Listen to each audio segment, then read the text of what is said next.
mau belajar dalam minggu-minggu yang penting ini, kita juga baru merenungkan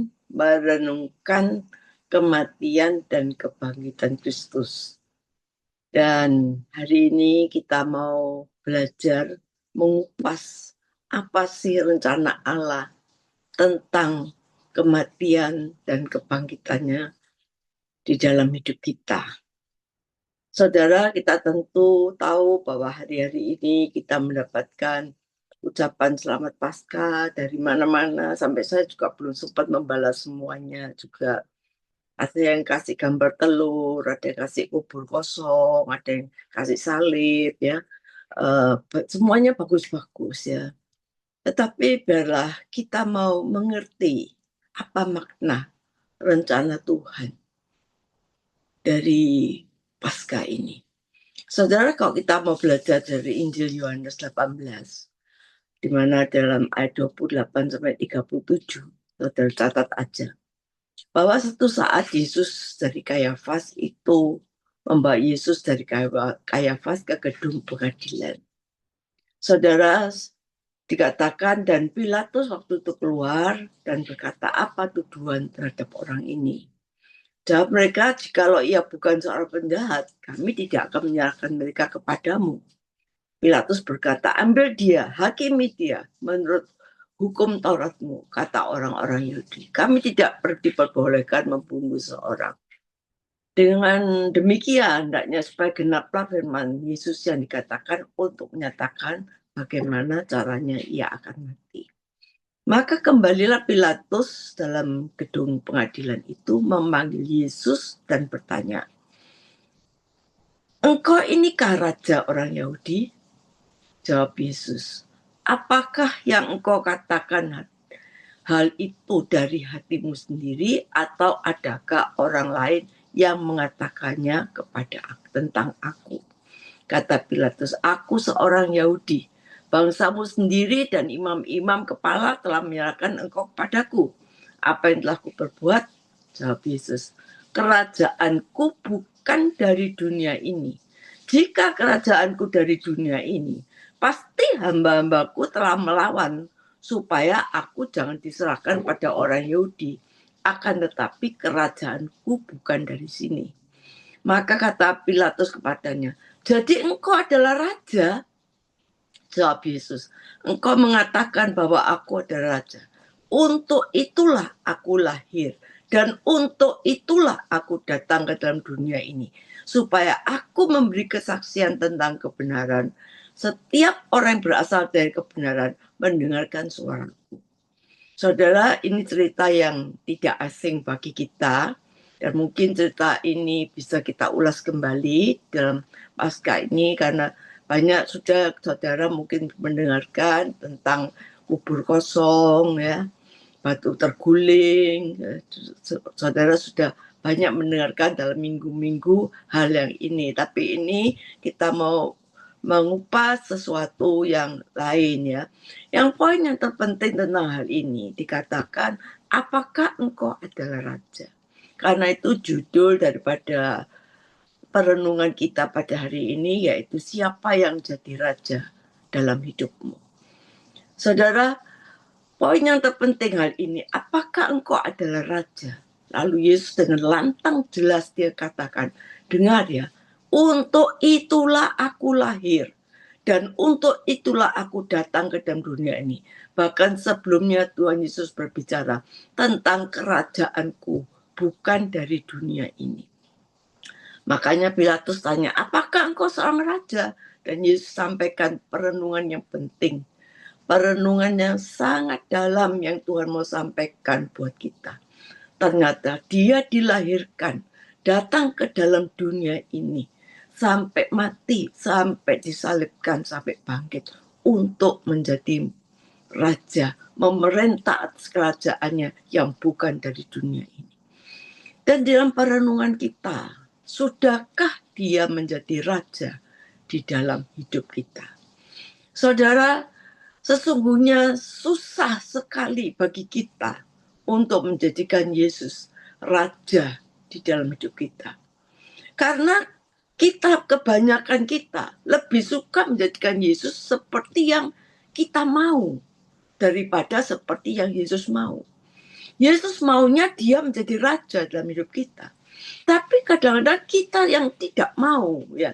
Engkau datang dengan segala kerajaanmu, engkau datang dengan pemerintahanmu, dan ingin menjadi raja atas kami. Tapi siapkah kita menjadikan dia raja? Atau sudahkah kita menjadikan dia raja dalam hidup kita? Coba kalau kita baca dalam Kisah Rasul 2 ayat 36. Dikatakan, jadi seluruh kaum Israel harus tahu dengan pasti bahwa Allah telah membuat Yesus yang kamu salibkan itu menjadi Tuhan dan Kristus. Yang disalibkan dan bangkit dari kematian dijadikan Tuhan dan Kristus, yaitu Tuhan yang diurapi. Dan dia memang datang menjadi raja.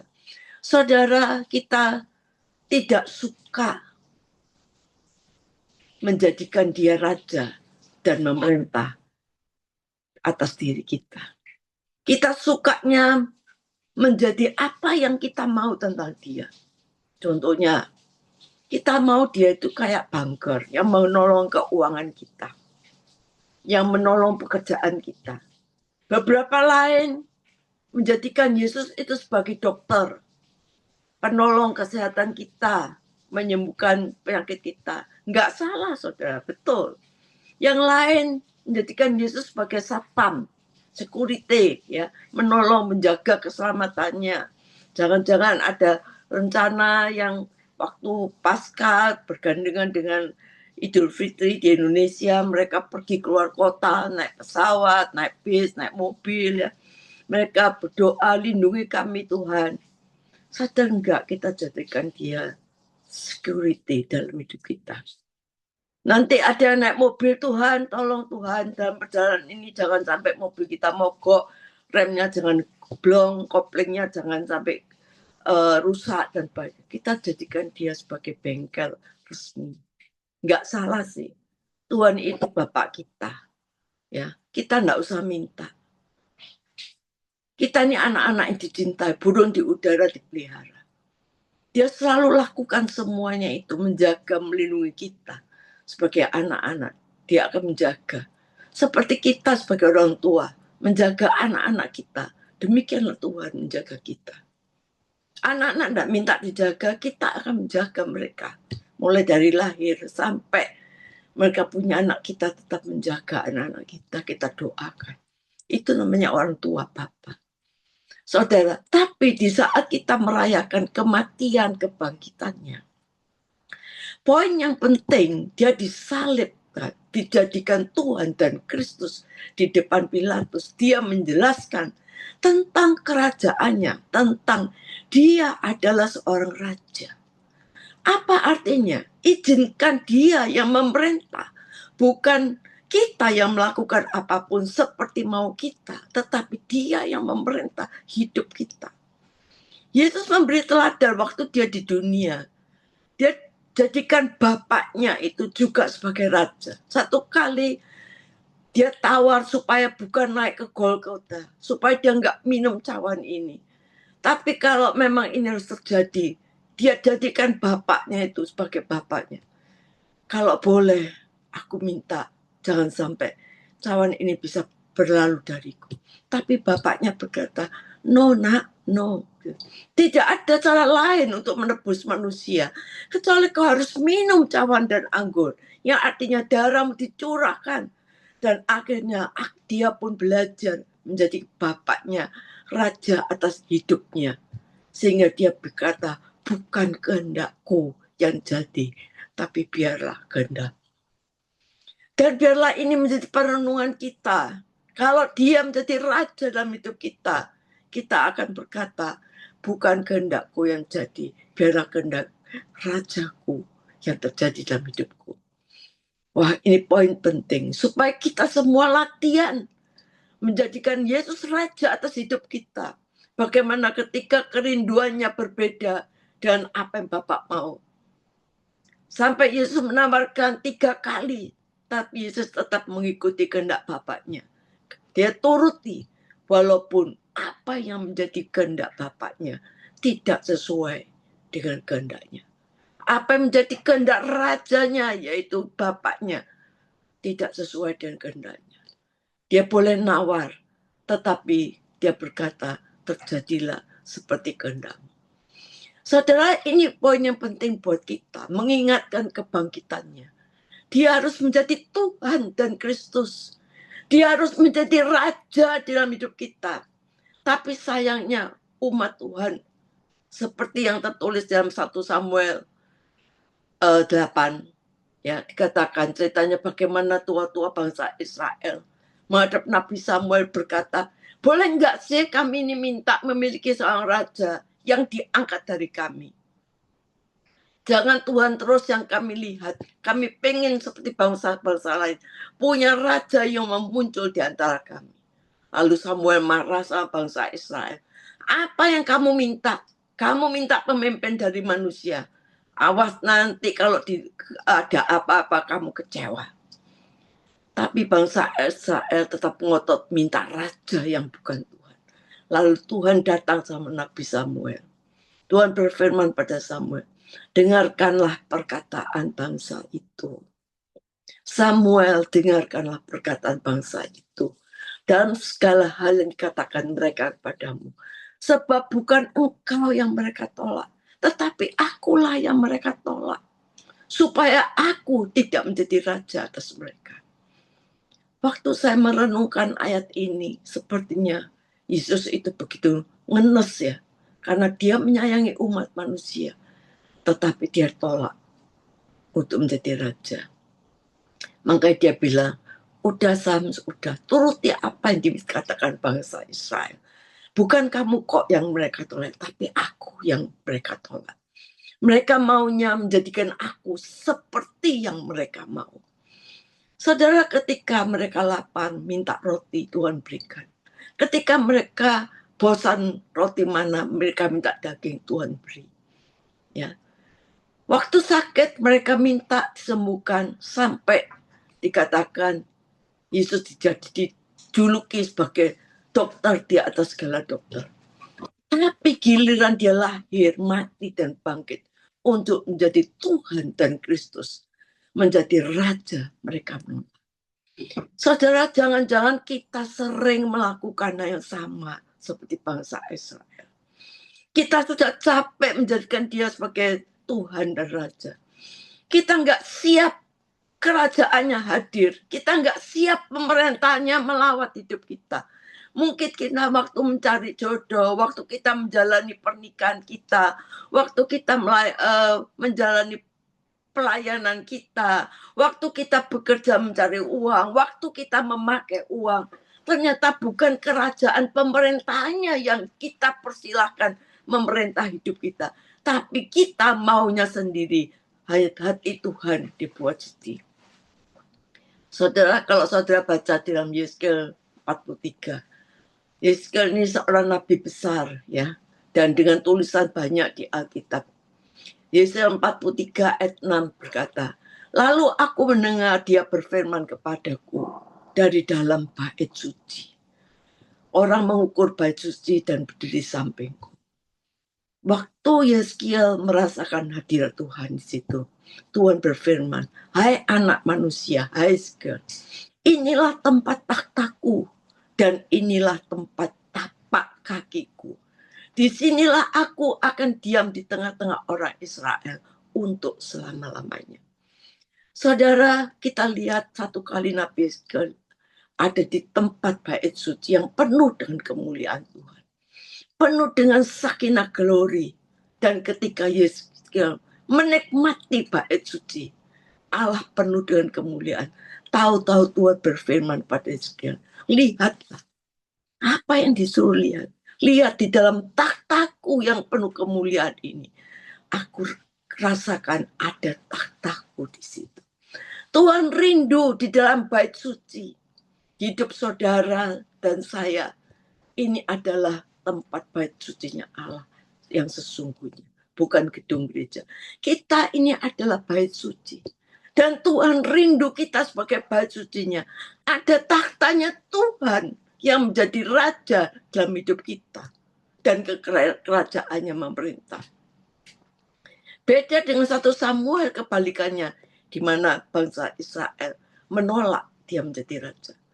Tapi sama Yeskiel Tuhan bilang, Yeskiel, aku pingin gak cuma bait suci ini, aku mau di setiap hamba-hambaku, umatku di dalam hidup mereka. Aku izinkan untuk memerintah. Aku diizinkan menjadi raja yang ngatur apapun dalam hidup kita. Aku diizinkan berotoritas dan kerajaanku akan hadir. Bagaimana mereka menjalani pernikahannya, bagaimana mereka menjalani pekerjaannya, bagaimana mereka menjalani keuangannya, bagaimana mereka menjalani kehidupannya. Allah ingin dia menjadi raja dalam hidup kita. Dan di Yeskiel 43 ayat 7 dan dia berfirman, hai anak manusia, ini tempat takhtaku. Di dalam bait suci ini tempat takhtaku, tempat tapak kakiku. Saudara, poin yang luar biasa. Kalau dia diizinkan menjadi Tuhan dan Kristus yang bertakhta menjadi raja dan kerajaannya hadir di dalam diri kita, maka nilai-nilai kerajaannya menjadi nilai kehidupan kita. Dikatakan bahwa tidak ada lagi persundalan, mereka akan menjadi orang yang kudus, ya, dan sebagainya. Saudara, ini adalah tempat tapak kakiku, saudara. Dia terangkan sama Yeskiel, ini takhtaku dan tempat tapak kakiku. Apa artinya? Kalau di dalam hidup kita Tuhan diizinkan memerintah sebagai raja, nilai-nilai kerajaannya kita hidupi.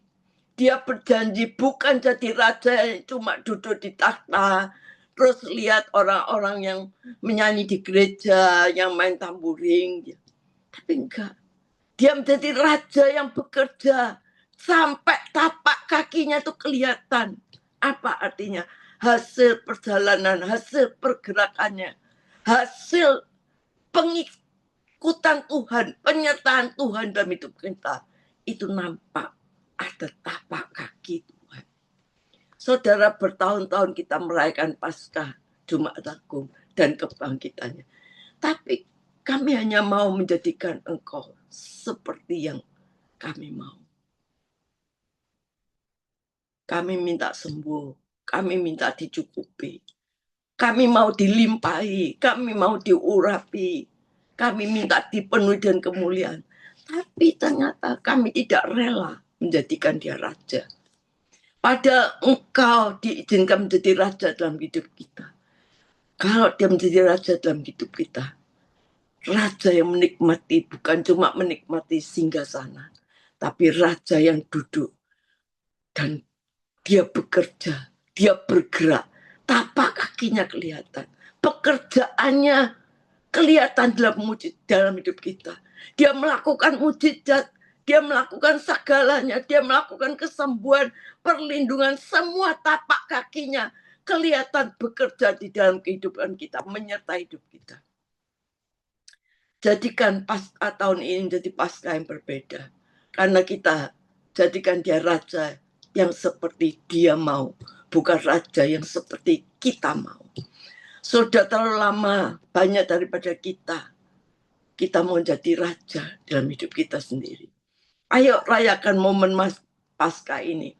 Makin bernilai, makin bervalue, makin dewasa, di mana dia menjadi Tuhan dan Kristus dan Raja dan kerajaannya nyata ada dalam hidup kita. Sehingga tapak kaki Tuhan ada di dalam hidup kita.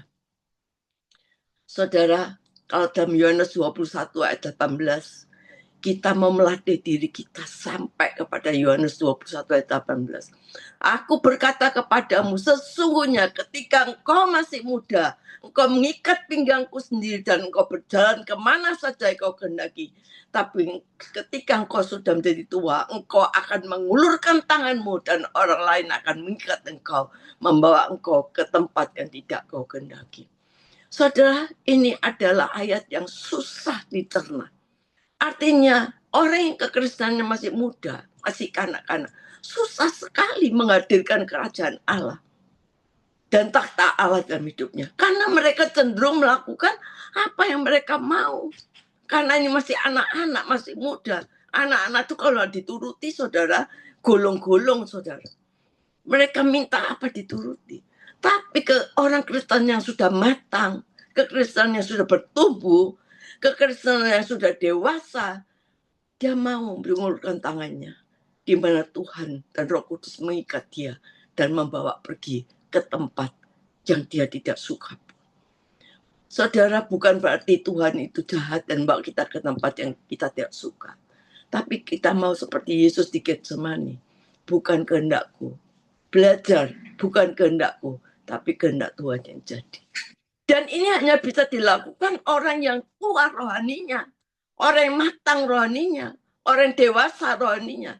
Ayo kita rayakan Paskah ini, bukan cuma kirim-kirim gambar telur ini ya, tapi dengan kematangan dan kedewasaan rohani dalam Tuhan. Kita mau lebih mengarah ke kemauannya Tuhan. Berapa kali kehendak dan kemauan Tuhan mungkin tidak sama, saudara, dengan kehendak kita. Seringkali kemauan Tuhan tidak sama dengan kemauan kita. Karena itu latihlah ketaatan kita. Kita latih penundukan diri kita. Kita latih karakter kita. Kita latih semua, saudara. Kita akan melihat. Kalau kita dewasa, kita akan melihat dari yang saudara. Dan saya tahu pengharapan dalam Tuhan tidak akan mempermalukan. Tapak kakinya, karyanya yang besar di salib, kuasanya yang besar akan nyata di dalam hidup kita, menghiasi bait suci hidup kita. Ada tapak kakinya Tuhan. Lukas 7 ayat 7 berkata, sebab itu aku juga menganggap diriku tidak layak untuk datang kepadamu, kata seorang hamba. Tapi katakan sepatah kata saja, maka hambaku ini sembuh. Saudara, bagaimana perwira ini? Dia minta seorang perwira biasanya mimpin, tapi dia berkata pada Yesus, katakan sepatah kata saja, maka hambaku ini akan sembuh. Yesus kaget dan dia berkata, belum pernah aku melihat iman sebesar orang Israel. Saudara, karena dia adalah raja.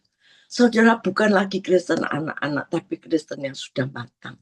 Saudara, maka kita lihat tapak kakinya akan menyertai jalan kehidupan kita. Saudara, orang yang dewasa rohaninya perkataannya lain.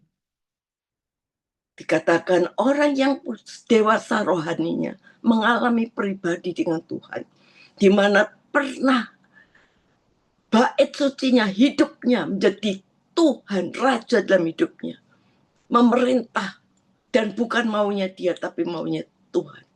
Maka dia berkata seperti Abraham, dia akan berkata, Tuhan tidak pernah gagal. Daud punya satu statement, meskipun aku berjalan lembah kelam, aku tidak takut bahaya, karena ada Tuhan yang menyertai. Seperti Ayub yang berkata, cobaan yang besar mungkin akan terjadi, tapi percaya Tuhan lebih besar. Saudara, ayo kita mulai pada saat ini, kita percaya bahwa Tuhan di atas segala-galanya, Raja di atas segala-galanya dalam kehidupan kita. Saudara, saya beberapa saat ini saya teringat sebuah lagu yang mengatakan, Engkaulah Tuhan, Engkaulah Raja, berdaulat atas hidupku, ku berserah penuh. Saudara, jadikan Tuhan Raja dalam hidup kita. Dan dia berdaulat atas hidup kita. Dalam semua aspek kehidupan kita. Dan kita mau berserah penuh pada dia. Biarlah kehendak-Mu yang terjadi, bukan kehendak-Ku. Amin. Mari kita berdoa. Tuhan, kita ingat Tuhan, dalam hari Paskah ini Tuhan, kita mau arti sesungguhnya yang Kau nyatakan, yang Kau gelorakan dengan suara lantang. Aku datang ke dunia, aku lahir ke dunia dan bangkit untuk menjadi raja. di mana di bait yang kudus, bila aku memerintah di situ, engkau akan melihat tapak kakiku, karyaku, manifestasiku, bekerja untuk melindungi, menyertai kita, dan kita dibawa dari tempat kemuliaan kepada kemuliaan akan datang. Sehingga hidup kita, tanpa kita berkata, orang bisa melihat ada Kristus yang hidup dalam hidup kita. Sehingga hidup kita boleh berdampak impactful life bagi orang lain. Terima kasih Tuhan. Kami percaya semua yang mengikuti, yang mendengarkan firman ini, biarlah kita mau merubah pikiran kita bahwa Dia datang ke dunia, mati dan bangkit, tujuannya untuk menjadi raja di dalam hidup kita. Ampuni kalau saat ini sering kami tidak melakukan Dia menjadi raja yang Dia mau. Tapi kami mau jadi raja bagi diri kita yang kita mau. Kita pilih yang kita mau. Kita lakukan yang kita mau. Kita pikir yang kita mau. Kita berkata yang kita mau. Tapi mulai saat ini, biarlah kehendak Tuhan saja berdaulat atas pikiran kita, hati kita, telinga kita, mulut kita. Sehingga hidup kita boleh berdampak bagi orang lain. Amin.